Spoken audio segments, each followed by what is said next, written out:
Alhamdulillahirabbil alamin, alhamdulillahilladzi wa kafa, wassalatu wassalamu ala nabiyil mustafa wa ala alihi wa ashabihi ahla sidqi wal wafa. Asyhadu an la ilaha illallah wahdahu la syarikalah wa asyhadu anna Muhammadan abduhu wa rasuluhu alladzi la nabiyya wa rasula ba'da. Alhamdulillah, puji syukuran yang milik Allah, salawat salam semoga dilimpah curah kepada Nabi kita, teladan hidup dan kehidupan kita, uswah dan qudwah kita, Nabi Muhammad Sallallahu Alaihi Wasallam. Sahabat-sahabat dimanapun berada, kita bersyukur kepada Allah di kesempatan subuh hari ini. Kita masih diberikan kekuatan, kesehatan, lahir dan batin, sudah melaksanakan ibadah sholat subuh, sebelumnya sholat tahajud, dan kita lanjutkan dengan kajian ilmu. Sahabat-sahabat yang menyimak melalui MKTV, MKFM, melalui Facebook, melalui YouTube, melalui IG, selamat bergabung dan kita berjumpa kembali insya Allah di subuh hari ini. Semoga Allah karuniakan kepada kita rahmat, ampunan, dan kasih sayangnya sehingga kita bisa melaksanakan aktivitas-aktivitas terbaik, aktivitas-aktivitas ketaatan kita kepada Allah Subhanahu wa Ta'ala di hari ini. Sahabat-sahabat sekalian, sebagaimana judul yang mungkin sudah disampaikan ya di medsos MK atau Darus Tauhid, kita akan membahas persiapan kita di bulan Zulhijjah. Sekarang kita berada di bulan Zulqa'dah atau Zulqa'dah ya, dan kita beberapa waktu ke depan akan memasuki bulan Zulhijjah, di mana para jemaah haji akan melaksanakan prosesi hajinya. Alhamdulillah guru kita juga sudah tiba di Tanah Suci, sudah sampai di Madinah 2 hari yang lalu, kemudian akan beberapa hari di Madinah, nanti ke Mekah dan melaksanakan prosesi hajinya. Dan juga terus secara bergelombang ya, para jemaah haji dari negeri kita dan dari seluruh penjuru dunia berangkat melaksanakan ibadah haji untuk nanti puncaknya di bulan Zulhijjah, puncaknya mulai tanggal 8 Zulhijjah dengan Tarwiyah, 9 Zulhijjah Arafah, puncak dari haji, dilanjutkan dengan tanggal 10-nya, ada Jumroh Aqabah, ada Tawaf Ifadah, ada Udhiyah, dan juga 11, 12, 13 dengan hari Tasyrik, Ayyamut Tasyrik. Nah, tidak terkecuali bagi yang tidak berangkat haji, maka ada satu ibadah yang besar di bulan Zulhijjah, yaitu adanya syariat kurban.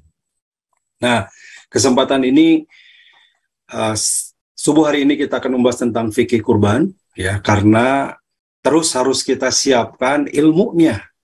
Semua ibadah itu kita tahu kuncinya 2 ya, akhlasu wa aswabuhu, akan diterima dan bernilai di sisi Allah kalau ikhlas karena Allah. Di situ akhlasuhu, ikhlas tujuannya, niatnya semata-mata karena Allah, wa aswabuhu, dan aswab cocok dengan contoh Rasulullah. Maka seorang berkurban menyembelih binatang, boleh jadi binatang yang disembelihnya sama tapi niatnya salah, tidak diterima. Atau sebaliknya, niatnya karena Allah tapi caranya tidak sesuai dengan yang dicontohkan Rasulullah, maka ini pun tidak diterima. Nah, mudah-mudahan kesempatan hari ini, pagi ini, subuh ini kita mengkaji tentang bagaimana fikih kurban agar kita bisa memahami seperti apa kurban sesuai dengan sunnah Rasulullah, sehingga apa yang kita lakukan ini benar. Bapak Ibu sekalian, sahabat-sahabat, juga boleh jadi ini menjadi rutinitas ya, dalam artian setiap tahun kita akan ketemu dengan Idul Kurban, sebagaimana setiap tahun kita juga ketemu dengan Ramadan gitu ya. Setiap tahun kita ketemu dengan Idul Fitri, yang sebelumnya ada zakat fitrah. Nah, tetapi tentu saja harus ada peningkatan dari tahun ke tahun, baik meningkat ilmu kita, meningkat ibadah kita, dan setidaknya kalaupun sudah tahu ilmunya harus kita ingat kembali, karena momennya setahun sekali, begitu ya. Baik Bapak Ibu, izin saya share screen, mudah-mudahan bisa lebih mudah untuk memahami ya, bagaimana kurban ini dalam kehidupan kita, ya khususnya yang akan kita hadapi di bulan Zulhijjah nanti. Ya, mungkin hitungan pekan ya, tinggal hitungannya pekan kita akan berhadapan dengan bulan Zulhijjah, karena sekarang sudah ada di pertengahan bulan Zulqa'dah atau Zulqa'idah. Nah, apa yang dimaksud dengan kurban? Secara bahasa itu diambil kata udhiyah. Udhiyah ini ada di surat Al-Baqarah ayat 196, ya. Yang berarti kambing yang disembelih di waktu pagi. Ya, kita pagi disebut dengan waktu duha. Itu sama ya, adha, Idul Adha, di waktu duha penyembelihannya. Kemudian ada pula yang memaknai secara bahasa dengan istilah kambing yang disembelih pada Idul Adha. Maka disebut dengan udhiyah, gitu ya. Udhiyah atau Idul Adha sama saja. Kita lebih populer di kita kata Idul Adhanya, ya.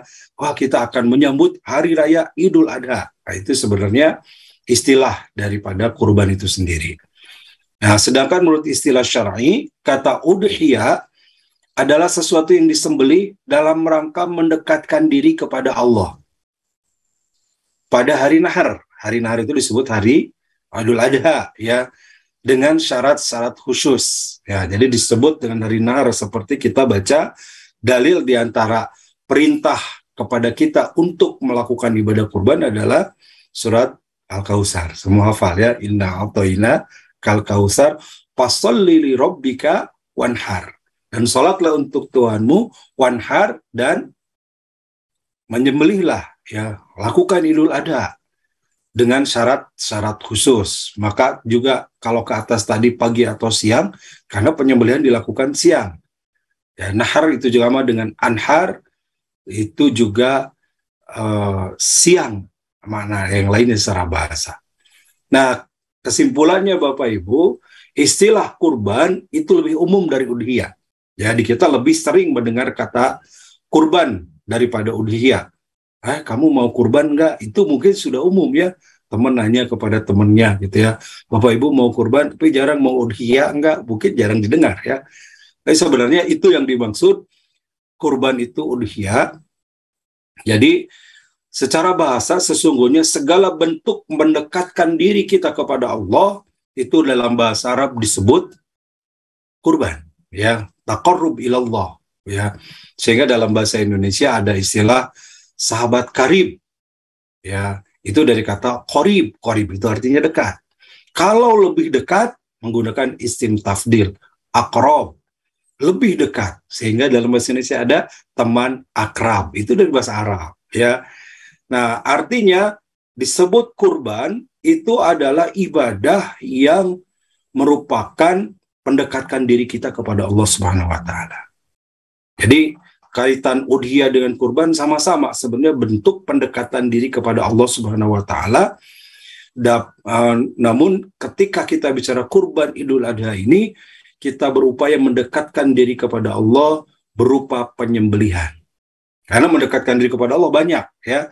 Bisa dengan sholat itu mendekat diri kepada Allah, dengan zikir jalan taqarrub ilallah, dengan bersedekah jalan mendekat kepada Allah, baca Quran itu taqarrub kepada Allah. Tapi yang dimaksud dengan kurban adalah taqarrub kepada Allah dengan bentuk penyembelihan. Itu maknanya ya Bapak Ibu, kita lanjutkan. Nah, di syariatnya kurban ini seperti apa dan kapan, ya. Ketika kita membaca ayat Al-Quran, misalkan Allah berfirman, fasalli li rabbika wanhar. Dan dirikanlah salat li rabbika untuk Tuhanmu, wanhar, dan berkurbanlah. Ya, wanhar dari kata anhar, yang makna nahar tadi, itu juga sama dengan bermakna al-udhiyah, bermakna kurban, taqarrub kepada Allah. Saya yakin ini semua hafal, ya, surat Al-Kautsar.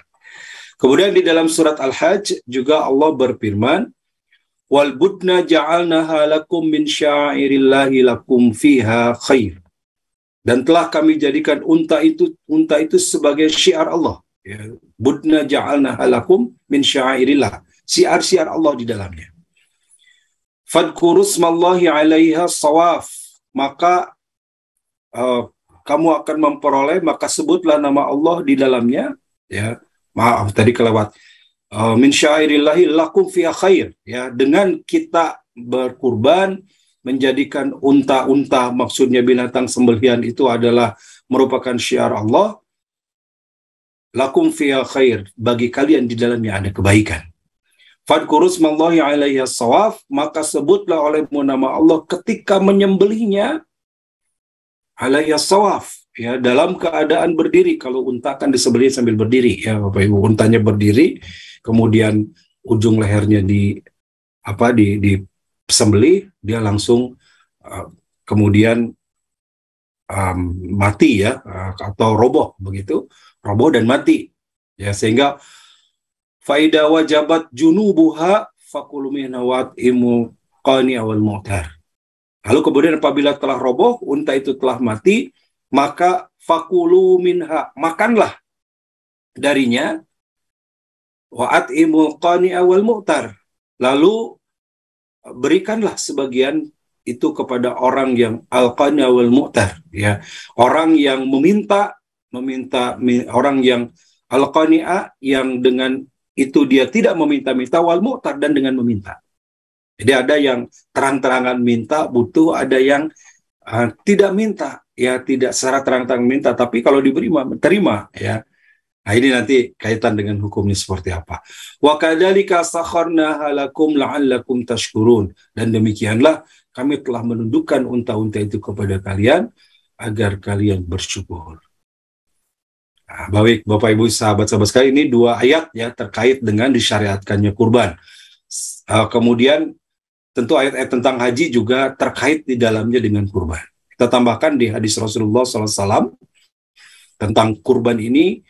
Para sahabat bertanya kepada Rasulullah ketika Rasulullah menganjurkan untuk berkurban, ya. Qala ashabu Rasulullah sallallahu alaihi wasallam, ya Rasulullah, ma hadil adhahi. Para sahabat bertanya, Rasulullah, apa yang dimaksud dengan hewan-hewan kurban ini?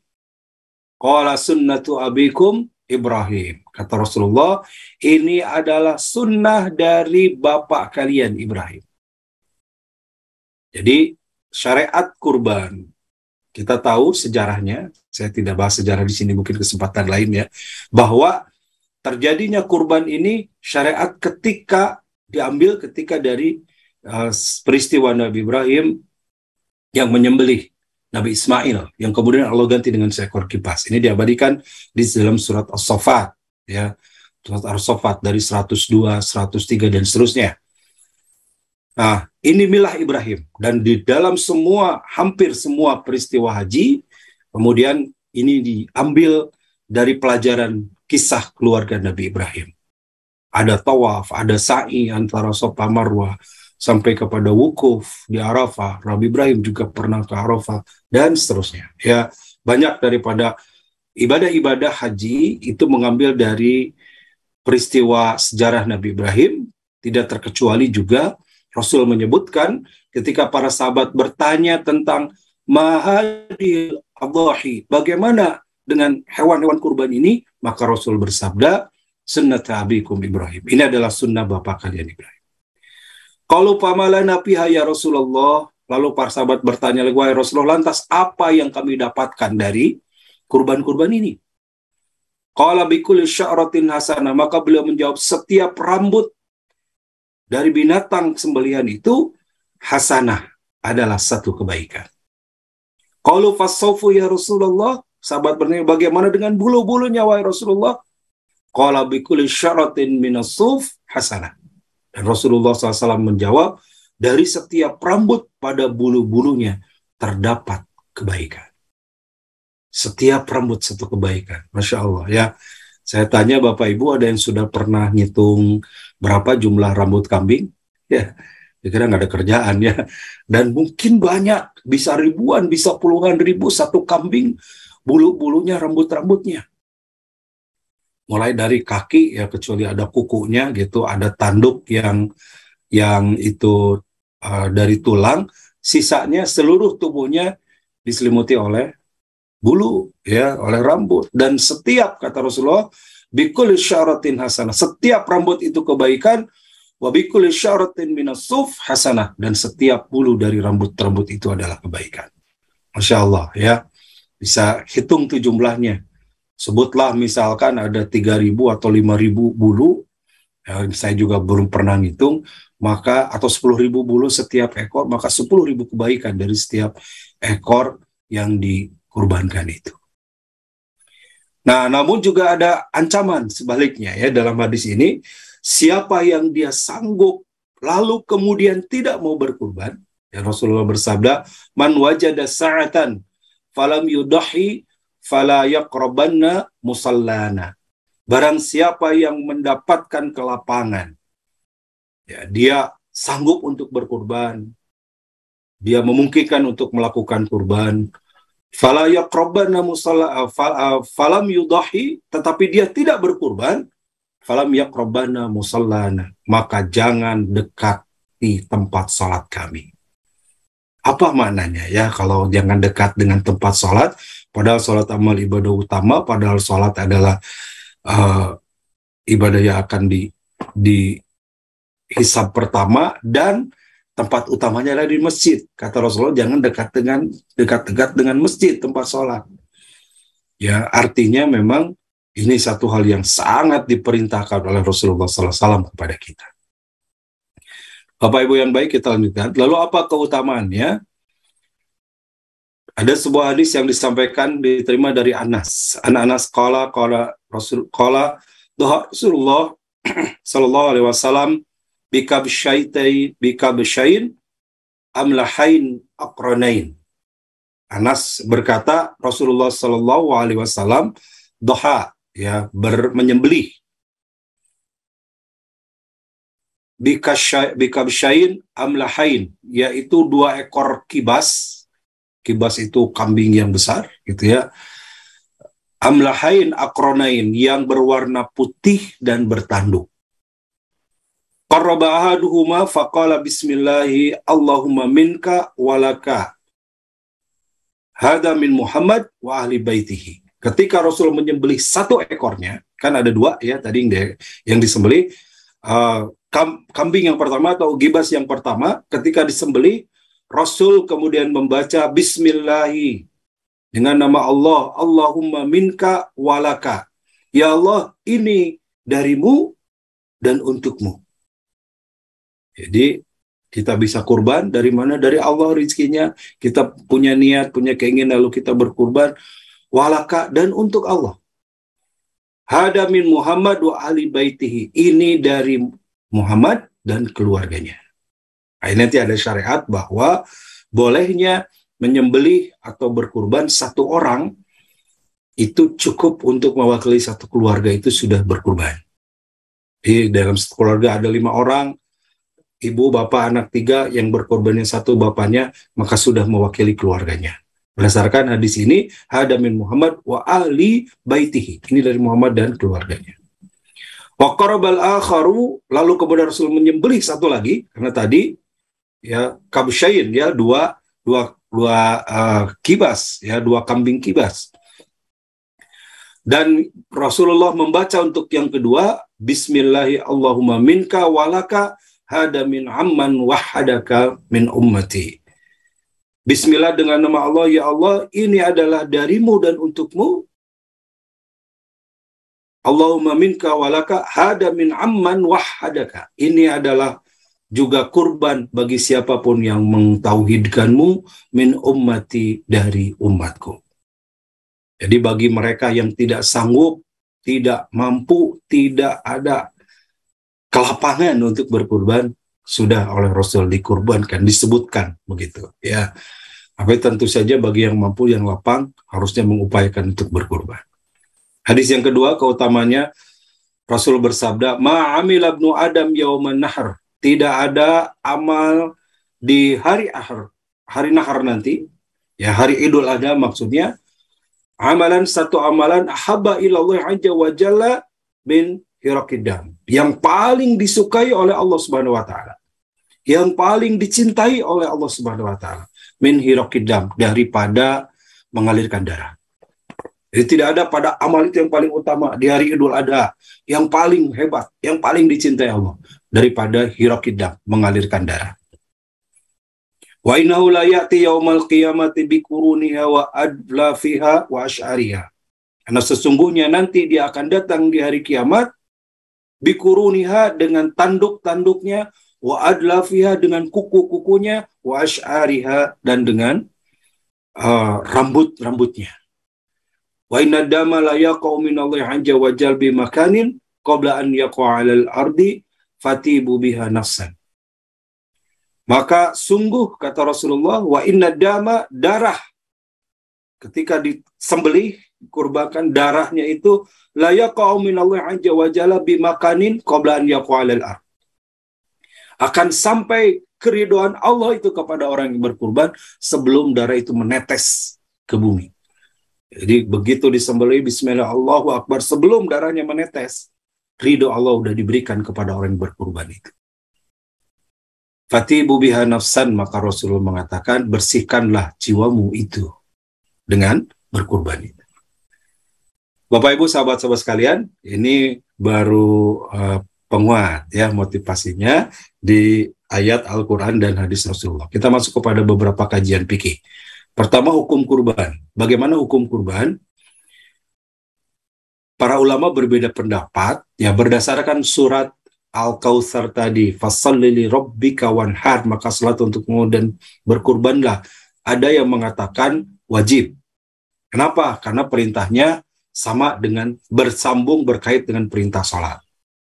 Yang kedua, mengambil dalil bahwa hadis yang tadi diriwayatkan oleh Imam Tirmizi bahwa siapa yang dia mampu lapang tapi tidak berkurban, fala yuqribana musallana, maka tidak boleh mendekat kepada tempat salatku. Kalau dia mampu tapi dia tidak berkurban, maka kesimpulan ini sebagian ulama mengatakan wajib. Ya.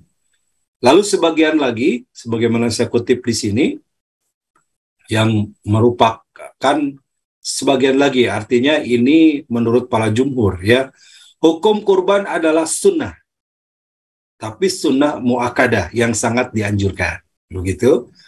Menurut pendapat jumhur ini ya, jumhur itu artinya mayoritas para ulama. Dalil yang mendukung pendapat jumhur ini diantaranya adalah hadis dari Ummu Salamah ketika Nabi bersabda, jika memasuki 10 pertama dari bulan Dzulhijjah ya, idza dakhala asyrul awal min Dzulhijjah wa arada, dan di antara kalian menginginkan an yuqarriban untuk dia berkurban, maka janganlah dia menyentuh wala yalmisa sya'rahu, janganlah dia menyentuh, dimaksudnya memotong rambut kepalanya, kemudian rambut badannya, di sebagian disebutkan di mana kukunya, sedikit pun juga. Ya, yang saya dapatkan juga kesimpulannya para ulama 3 ya, tidak boleh menggunting rambut, kemudian mengelupaskan kulit dan memotong kuku. Ya, ini tidak dibahas ininya dulu, tapi kembali kepada hadis ini, Imam Syafi'i rahimahullah mengatakan bahwa dalam hadis ini menunjukkan tidak wajib. Kenapa? Karena ada kalimat idza arada, apabila kalian menginginkan. Ya, jika kalian ingin menyembelih kurban, artinya kalau ingin itu bersifat sunnah saja. Kalau wajib tentu sabdanya adalah langsung ya. Jika kalian janganlah memotong rambut badan hingga berkurban, gitu ya. Tidak ada kata-kata jika ingin lagi. Jika kalian berkurban maka janganlah memotong rambut dan seterusnya. Tapi ada kalimat idza arada, jika kalian menginginkan. Artinya yang ingin bisa yang ingin, bisa yang tidak ingin. Artinya ada yang berkehendak, ada yang tidak. Ini menunjukkan hukumnya tidak wajib. Itu menurut Imam Syafi'i ya. Dan ini mayoritas, apalagi kita di Indonesia, mazhab mayoritas yang dipakai adalah Syafi'i. Dari Abu Syuraih berkata, aku pernah melihat Abu Bakar dan Umar tidak berkurban. Nah, jadi pernah juga, ini kita bisa cek juga di antara di Fiqhus Sunnah Said Sabiq, begitu, dari Ibnu Syuraih, bahwa pernah Abu Bakar dan Umar juga tidak berkurban. Kenapa? Apakah mereka tidak punya? Ya, ternyata ingin menunjukkan bahwa syariat kurban ini nggak wajib. Jadi pernah satu ketika Abu Bakar dan Umar pun tidak berkurban. Kalau wajib tentu saja para sahabat akan melakukan lebih dulu ya. Tentu tidak akan meninggalkan ya. Tapi pernah meninggalkan atau tidak melakukan Abu Bakar dan Umar sebagai bentuk bahwa menegaskan kurban itu tidak wajib hukumnya. Ibnu Zuraid berkata, beliau berkata kepada Atha ya, sahabat, apakah menyembelih kurban itu wajib bagi manusia? Dia menjawab tidak. Namun Rasulullah SAW menganjurkan untuk berkurban. Tadi dalil-dalilnya ya, Bapak Ibu, untuk anjuran dari Rasulullah untuk berkurban tadi. Kita lanjutkan. Nah, kemudian pertanyaan bagaimana berkurban untuk yang sudah meninggal? Para ulama berselisih pendapat ya mengenai sahnya atau tidak kurban untuk mayit jika bukan karena wasiat. Ya, menurut mazhab Syafi'i, kurbannya tidak sah kecuali jika ada wasiat dari si mayit. Ya. Dan ini komentar oleh Imam An-Nawawi dalam Al-Minhaj, tidak sah kurban untuk orang lain selain dengan izinnya, dan tidak sah pula kurban untuk mayit jika ia tidak memberi wasiat untuk kurban tersebut. Ya, sehingga yang masih dibolehkan adalah berkurban untuk mayit sebagai ikutan. Ya, misalkan seorang berkurban untuk dirinya dan keluarganya, seperti tadi Rasulullah, hada min Muhammad wa ahlu baitihi. Ya, ini dari Muhammad dan keluarganya, begitu. Jadi kalau itu keluarganya ada yang masih hidup dan ada yang masih meninggal, maka yang masih, ya maaf, yang sudah meninggal itu termasuk kepada yang diikutkan dari keluarga itu. Ya, dasarnya tadi ketika Rasulullah SAW menyebutkan bahwa ini dari Muhammad dan keluarga Muhammad, sehingga berdasarkan di sini bahwa untuk yang meninggal boleh ketika yang mau wafat ini sudah berwasiat. Nah, misalkan, aduh 2 bulan lagi atau sebulan lagi ya, sebulan lagi kurban. Nih Bapak sudah sangat berat, kelihatannya sudah dekat-dekat dengan kematian. Mungkin yang sudah wafat, menjelang wafat, sudah punya firasat begitu.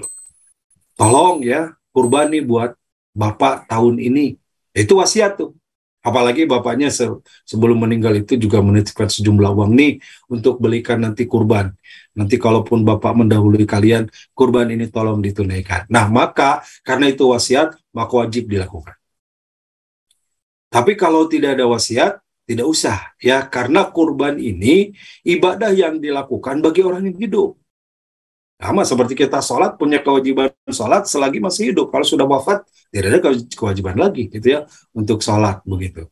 Nah, tapi kalau ikutan boleh ya. Misalkan suami istri punya anak 5, anak pertama ini sudah wafat, maka tetap berkurbannya, misalkan berkurbannya ayahnya atau suaminya dari istrinya, ayahnya, kemudian istri dan anak-anaknya ikut termasuk ikutan tadi keluarga yang berkurban. Termasuk yang sudah wafat anak yang pertama tadi, karena dia wafat mendahului yang lain, tetap dia dapat aliran pahala kebaikan dari kurban keluarga tersebut. Nah, begitu ya Bapak Ibu. Lanjutkan. Lalu kapan waktu penyembelihannya?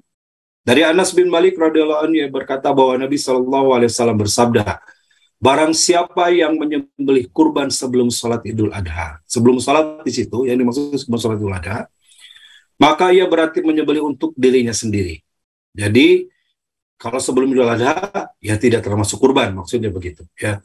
Barang siapa yang menyembelih setelah sholat, maksudnya sholat Idul Adha, maka ia telah menyempurnakan manasiknya dan ia telah melakukan sunnah kaum muslimin. Jadi kurban ini harus dilakukan setelah sholat Idul Adha dikerjakan. Kalau sebelumnya ya menyembelih biasa saja ya. Sama, sekarang juga ada penyembelihan setiap hari. Di pasar-pasar ada yang jualan daging kambing, ada yang jualan daging sapi, gitu ya. Disembelih itu menyembelih biasa saja, bukan untuk kurban. Tapi kalau diniatkan kurban, waktu penyembelihannya itu harus dimulai setelah Idul Adha didirikan. Jadi di situ ba'da salat, ya. Setelah salat, maka itulah yang sempurna, sesuai sunnah. Nah, sedangkan mengenai waktu akhir, seperti Syekh Mustafa Al-Adawi menjelaskan, ya bagi seorang yang hati-hati, maka melaksanakan penyembelihannya di tanggal 10. Artinya ini waktu yang utama. Ya, jadi kapan yang paling utamanya? Sebagaimana hadis tadi yang sudah kita bahas, ya, ma min yaumin haba ilallahi fi yaumin nahar min hiraqidam. Ya, tidak ada amal yang utama yang paling disukai oleh Allah di hari nahar kecuali adalah menyembelih, mengalirkan darah, maksudnya menyembelih kurban. Maka tanggal 10 adalah waktu yang utama, waktu yang paling tepat untuk menyembelih. Dan ini tidak ada perselisihan. Nah, namun jika sulit melakukan di waktu tersebut, karena mungkin jauh jangkauannya, karena binatang sembelihannya banyak, sehingga tidak bisa menyembelih pada waktu yang sama di tanggal 10, nah bisa atau boleh melakukan pada tanggal 11, 12, sampai 13 Zulhijjah. Sebagaimana pendapat para ulama yang di dalam haji 11 sampai 13 disebut dengan ayyamut tasyrik, hari-hari tasyrik. Sehingga Idul Adha berada di 4 hari, ya, tanggal 10 Yaumin Nahrnya, kemudian 11, 12, 13 ayyamut tasyriknya. Di situ pun boleh kita menyembelihnya. Nah, kemudian hukum pembagian sepertiga hasil kurban.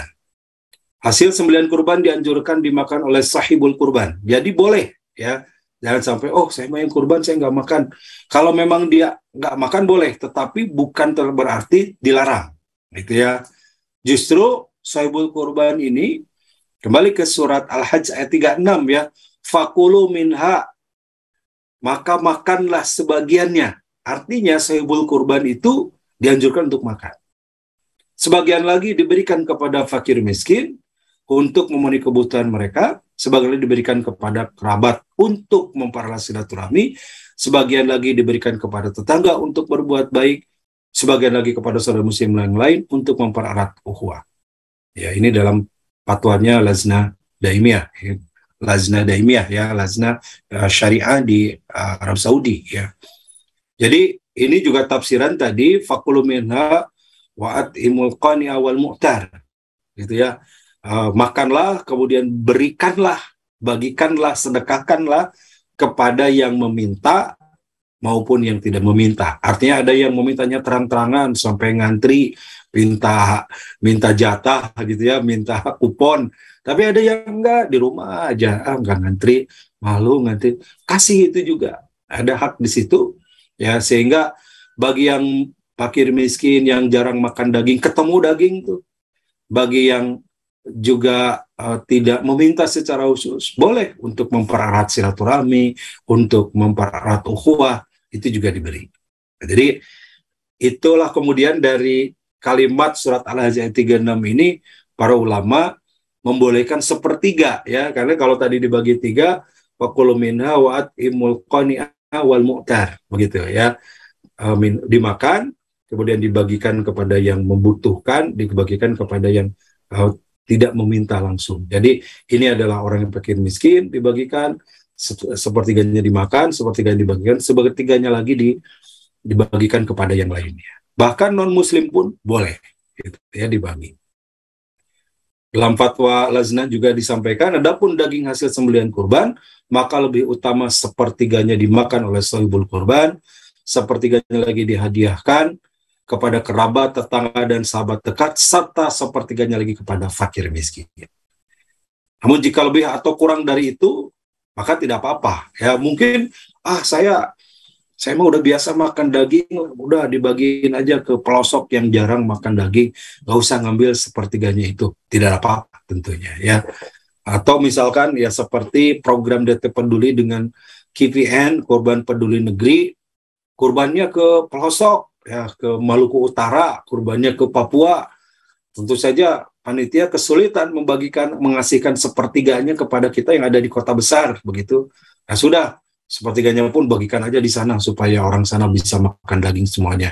Maka itu hal yang baik. Itu tidak mengapa tentunya, ya, tetap dibolehkan dan memang ada kelonggaran. Artinya sepertiga ini menjadi hal yang kelonggaran. Hanya jangan sampai kemudian habis oleh yang kurbannya, ya. Jadi dia kurbannya kambing tapi minta paha 4-4-nya, minta dada, terus yang dibagikannya apa? Mungkin hanya ekor dan kepala serta kaki, ya. Kasihan nanti buat fakir miskinnya mana, gitu ya. Malah dia niatnya sedekah kan tadinya. Nah, ini juga harus dipertimbangkan, tentunya disesuaikan, ya. Bapak Ibu yang baik, saya cukupan sampai sini dulu, ya. Ini juga mudah-mudahan jadi pengantar karena kita punya program nanti, insya Allah ada program seperti tahun-tahun lalu, ya. ketika sudah memasuki menjelang Zulhijjah, kita bisa lanjutkan dengan dialog persiapan Idul Adha nanti.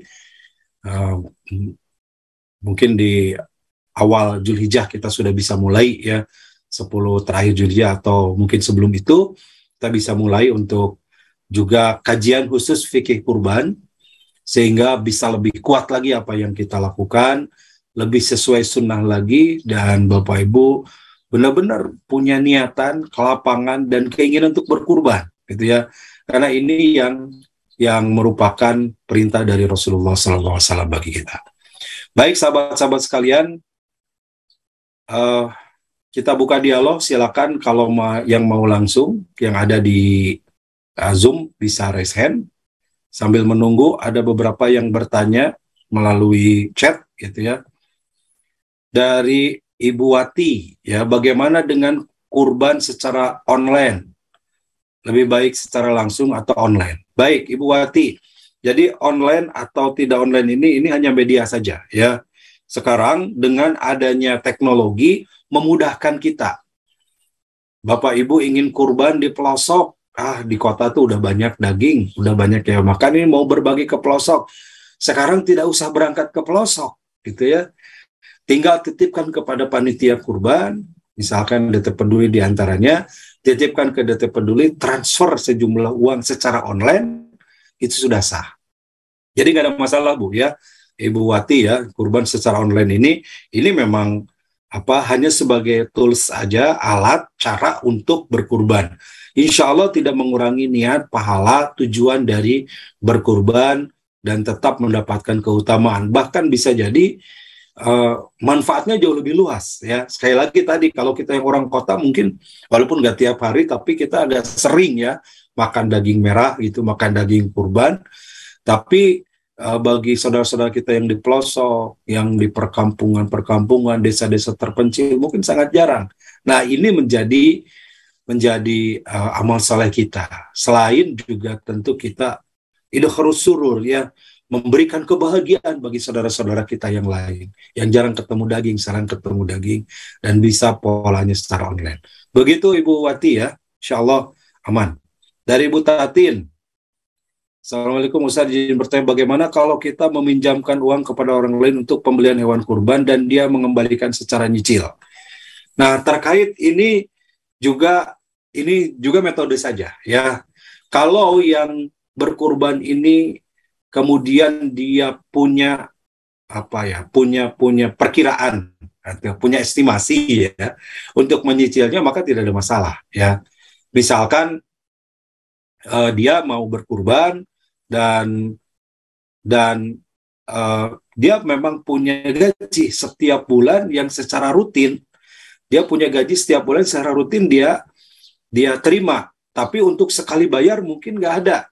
Tapi kalau nyicil supaya nggak kerasa, nyicil gitu ya, sebulannya hanya 20.000, 30.000, nanti udah setahun terlunasi, maka itu boleh.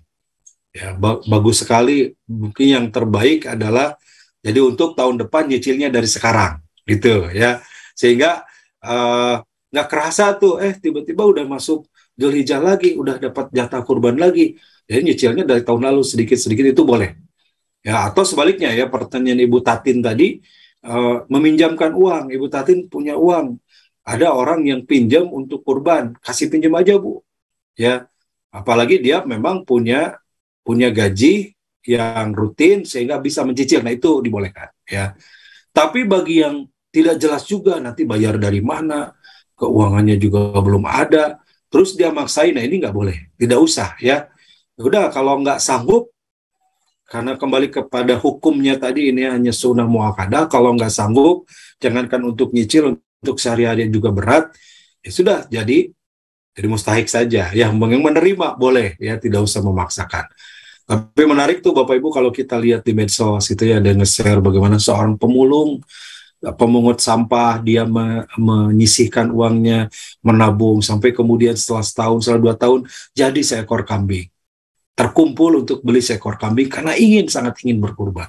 Masya Allah, ya. Bahkan ada yang berkurbannya sapi itu sekian tahun lamanya, menabung sampai akhirnya terbeli seekor sapi dan dia mau berkurban.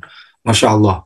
Itu jadi motivasi tentunya bagi kita semuanya yang mampu untuk bisa berkurban sesuai dengan contohkan Rasulullah SAW. Baik, saya baca juga ini beberapa pertanyaan yang ada di medsos yang lain ya.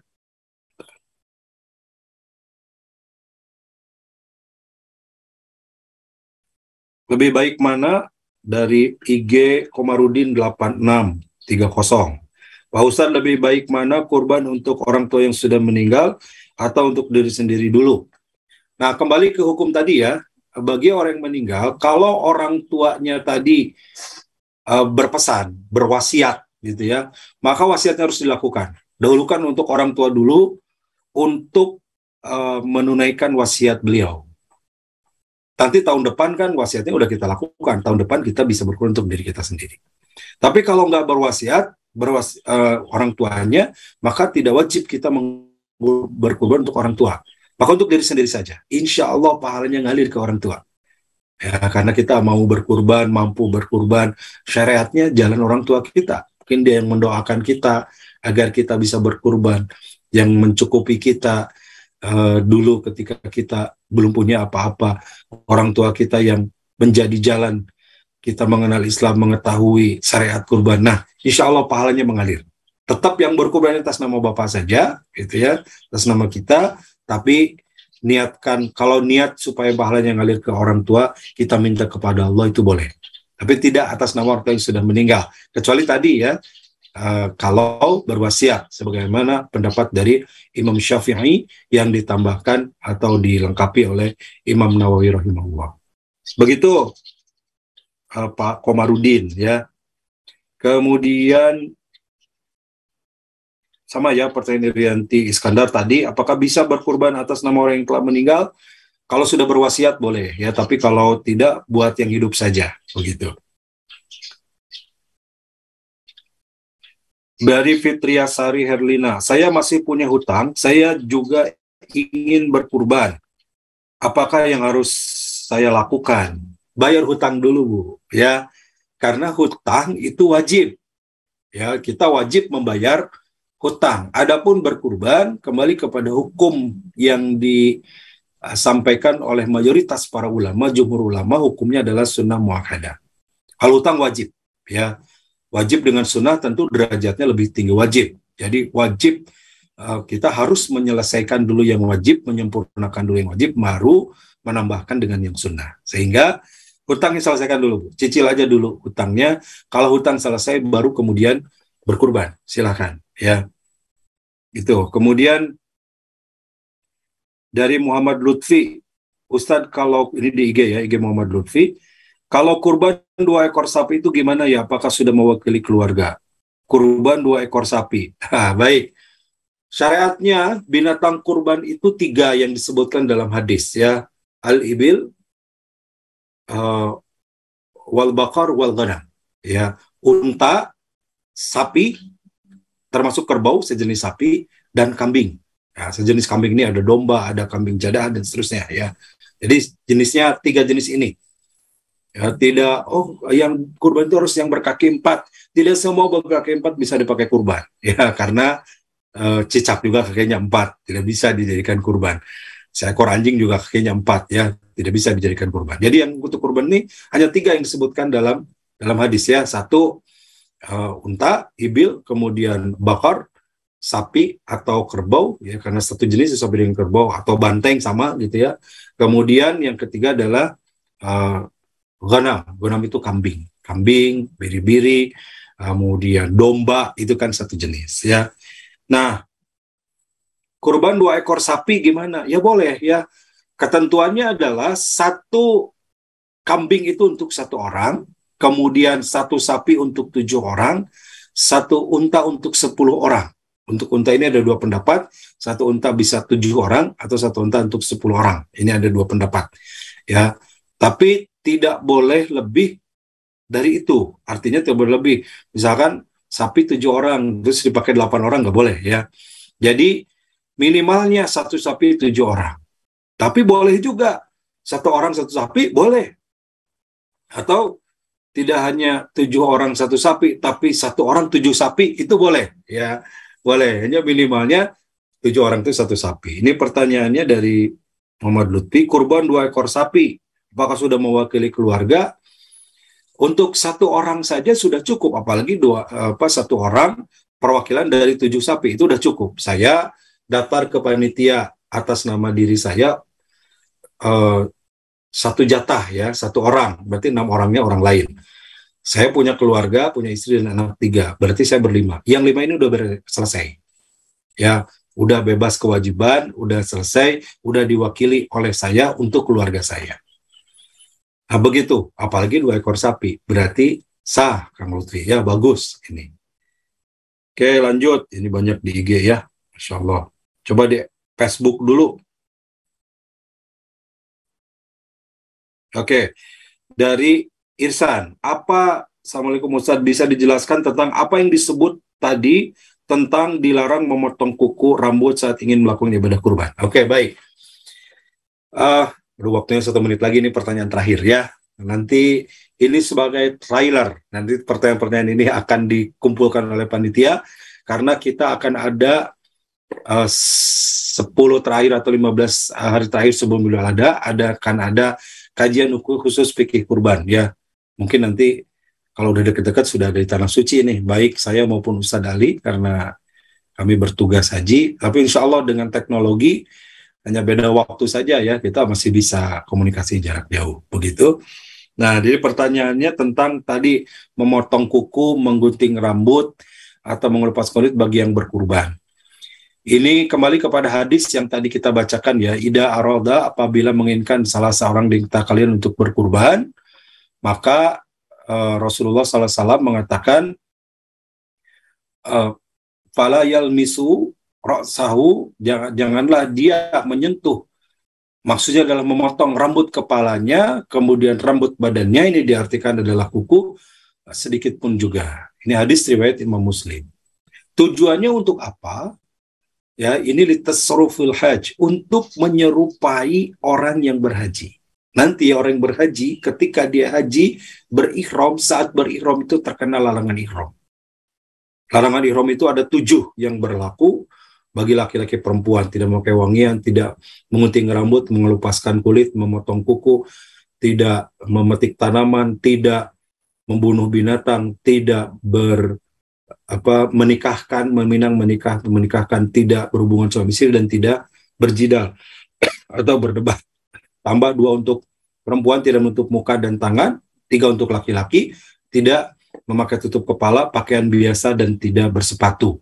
Nah, ini hanya poin 2 aja sebenarnya, ya, yang dilarang bagi yang akan berkurban: memotong kuku, menggunting rambut, dan mengelupaskan kulit. Jadi hanya 1 poin ini untuk apa? Menyerupai dan merasakan orang yang berhaji. Mudah-mudahan nanti Allah undang jadi jemaah haji. Kurang lebih itu maknanya, ya. Mas Irsan, ya, di FB, di Facebook yang tadi bertanya hal ini. Bapak Ibu yang baik, waktu kita sudah jam 6:01. Saya cukupkan dulu, ya. Insya Allah semua pertanyaan akan dirangkum dengan baik. Nanti kita akan dialogkan khusus di kajian fikih kurban. Ini baru awal, ya. Nanti akan banyak materi-materi tentang kurban dalam rangka persiapan kita menuju Idul Adha nanti. Dan semoga Bapak Ibu bisa berkurban. Di antaranya DT Peduli membantu menjadi jalan Bapak Ibu yang akan berkurban ke pelosok negeri, bahkan ke luar negeri yang krisis kemanusiaan seperti Suriah, seperti Palestina. Bapak Ibu pun bisa berkurban nanti dalam bentuk unta, ya. Cukup bisa transfer saja, tidak usah berangkat ke Palestina, kita bisa kurban di Palestina. Cukup transfer saja, sudah bisa kurban ke pelosok negeri, tidak usah berangkat ke pelosok, ke NTB, ke NTT, ke Sumatera, ke sana pedalaman. Insya Allah bisa. Dengan syariat teknologi kita bisa lakukan dengan baik. Terima kasih Bapak Ibu, semoga ada manfaatnya. Aqulu qouli hadza wa astaghfirullah li wa lakum. Subhanakallahumma bihamdika asyhadu an la ilaha illa anta astaghfiruka wa atubu ilaik. Assalamualaikum warahmatullahi wabarakatuh. Ketua Yayasan Indonesia Mengaji menyampaikan 65% dari jumlah penduduk Indonesia beragama Islam tidak bisa membaca Al-Quran. Assalamualaikum warahmatullahi wabarakatuh. Data lewat Republika 147,5 juta umat Islam di Indonesia belum bisa membaca Al-Quran atau buta huruf Quran. Departemen Agama mencanangkan minimal 5 juta mushaf diperlukan di Indonesia ini setiap 1 tahun. Dan DT Peduli sebagai tahap awal mencetak 20.000 mushaf untuk diwakafkan kepada masyarakat di pelosok negeri karena banyak masjid yang sudah rusak Qur'annya atau tidak punya Qur'an, dan ini ladang amal bagi kita semua. Ayo sahabat-sahabatku sekalian, kita menjadi orang yang berada di barisan paling awal dalam berwakaf mushaf Al-Quran untuk negeri bersama DT Peduli. Assalamualaikum warahmatullahi wabarakatuh. Berwakaf Al-Quran ke pelosok negeri plus pelatihan membaca Al-Quran. Wakaf Al-Quran plus raih pahala mengalir abadi.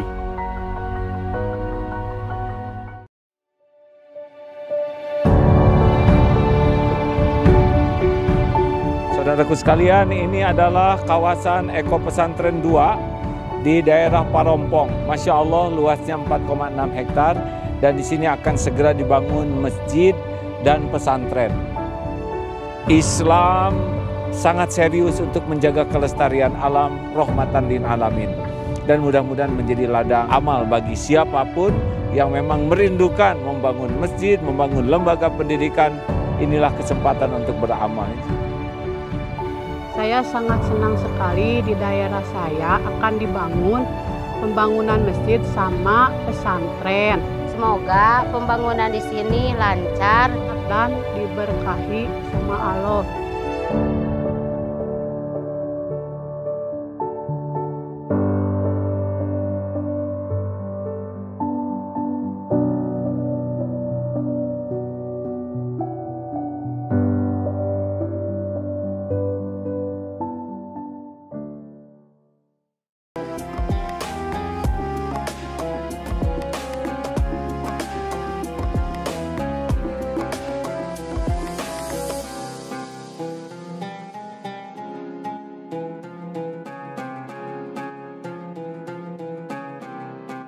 Jangan lupa, saya bilang sekalian, terus berlangganan di Darut Tauhid Official.